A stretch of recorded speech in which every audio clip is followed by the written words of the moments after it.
Today we will take next two organelles, mitochondria and plastids. First of all, structure and function of mitochondria.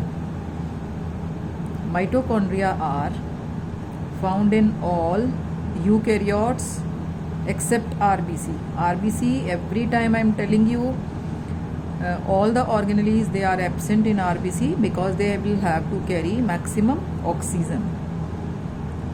Mitochondria are absent in prokaryotes also.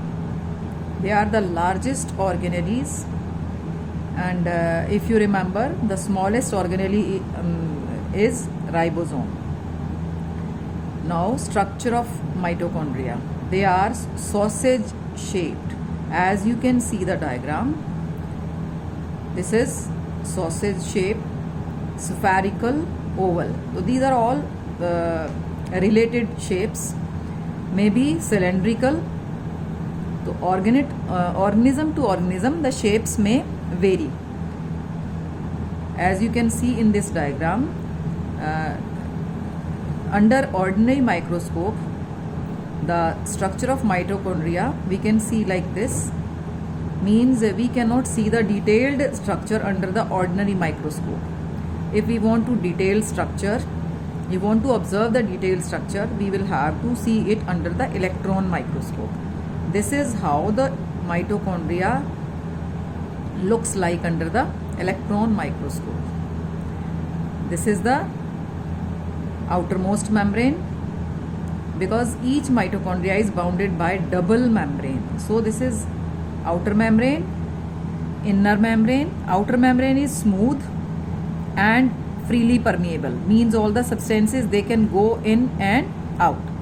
And inner membrane, you can easily see, is folded inside to increase the surface area for the respiration.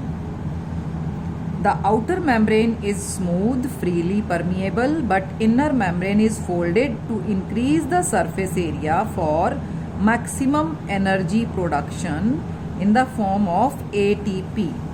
ATP full form is adenosine triphosphate. This is a somewhat difficult term for you. Just try to understand. ATP is nothing but the sort of energy which is stored inside the cells.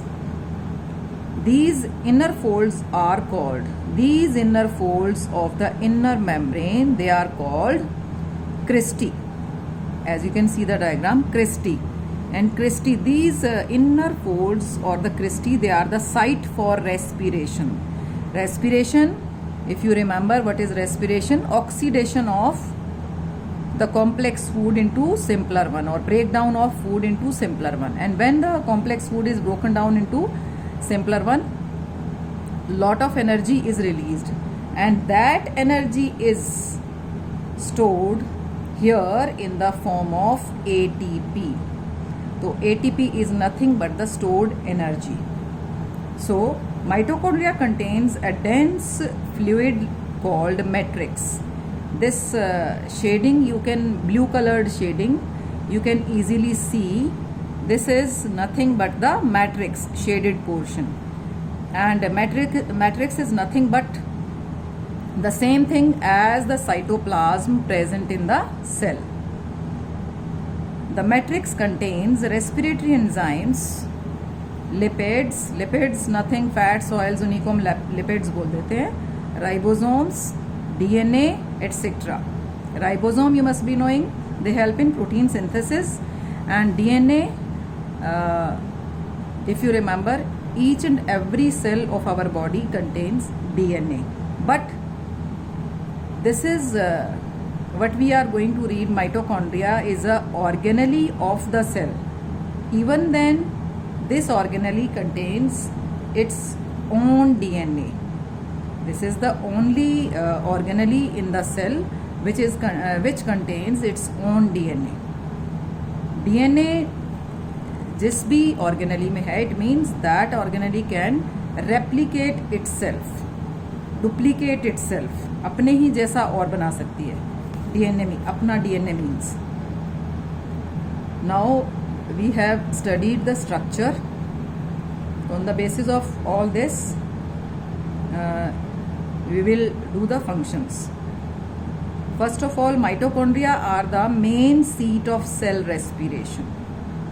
Mitochondria में क्योंकि respiration होती है, seat of respiration, oxidation of food takes place. They use oxygen of the cell for oxidation or break down the complex foods like carbohydrates, fats, etc. to release maximum energy, and this energy is stored in the form of ATP on cresti.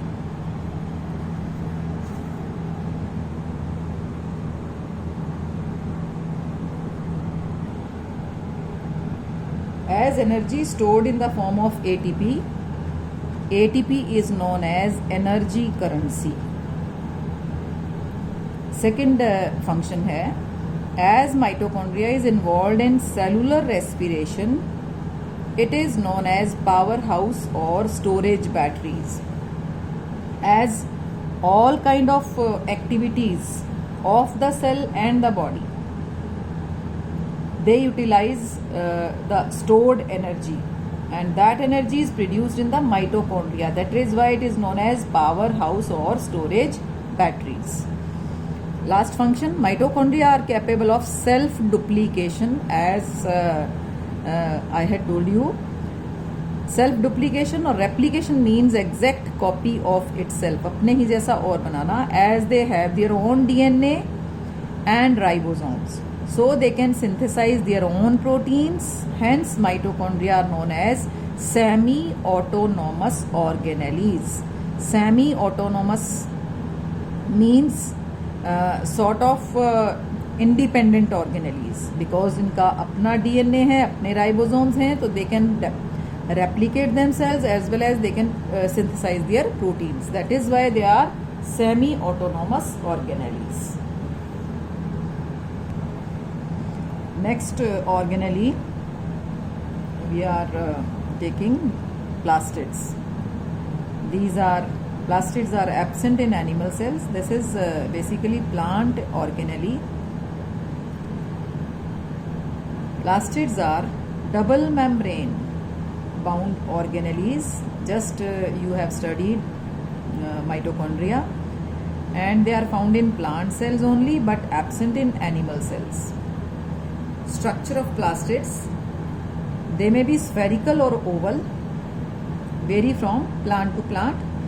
They are bounded by double membrane and filled with a fluid known as stroma.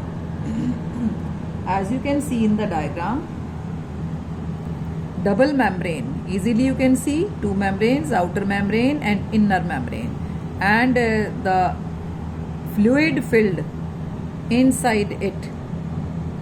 As if you remember, the fluid filled in the cell is known as cytoplasm. Fluid filled in the mitochondria is known as matrix. But now here the fluid filled in the plastid is known as stroma. The stack of vesicles, they are arranged one above the another. Easily you can see stacks, single is known as granum and the plural is grana, and they each granum is attached with another with the help of rod like structures which are known as lamellae. So once again,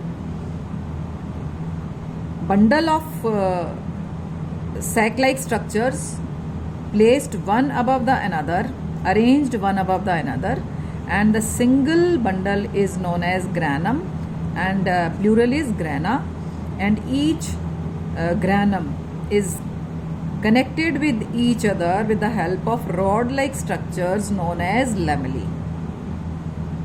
Okay, now I'm going to explain this structure. filled with fluid known as stroma. Outer membrane is freely permeable, but inner membrane is selectively permeable. Freely permeable, all the substances they can go in and out, but inner membrane is selectively permeable. The word selectively permeable you must have heard in case of plasma membrane, means only needy substances they can come in and go out. The fluid stroma contains this stroma, the fluid present in the plastid. It contains its own DNA. Once again, in case of plant cells, the plastid is the largest organelle, and it is also semi-autonomous body because it also contains its own DNA, ribosomes, RNA, proteins, lipids, etc. Flat sac-like, I told you just now, flat sac-like structures are arranged one above the another, and one bundle is known as granum. Granum is the singular word, and many bundles known as grana. Granum is the site of light reaction during photosynthesis, while stroma is the site of dark reaction. Means granum is the site for light reaction, and stroma यानी जो fluid filled है, that is the site for dark reaction. Dark reaction takes place after the light reaction, and you will study them in higher classes in detail. Chloroplastids trap the solar energy which is used for photosynthesis or making food. So they are known as kitchen of the cells, as they help in preparing food and used for photosynthesis. Chloroplastids having chlorophyll in them, that is why they are known as kitchen of the cells. Like mitochondria, plastids are also self-duplicating organelle, I have told you, as they have their own DNA, ribosomes and RNA. Hence, they are called semi-autonomous organelles. Just because of they have their own DNA, they can duplicate themselves. Basically, plastids are of three types: chromoplastids, chloroplastids and leucoplastids. Chromoplastids, they are variously colored like red, orange, yellow, etc. And all the colors of fruits, vegetables, flowers, they are due to this plastid. Chloroplastids, they are green colored due to presence of chlorophyll in them. And chlorophyll का benefit क्या है? They can trap solar radiations for photosynthesis. And they are found in green parts of the plants. Leucoplastids, they are colorless and store food in the form of starch, proteins, fats, and they are found in roots and underground stems. Now come to the functions. Chloroplastids perform the function of photosynthesis on the basis of chloroplastids, as they have chlorophyll in them. Chromoplastids impart color to fruits, vegetables and flowers and help in pollination and dispersal of seeds. Leucoplastids store food in the form of starch and fats. That's all. So students, this is your homework assignment, and I suggest you to go through the NCERT books if you have, and if you don't have, download it from the Google.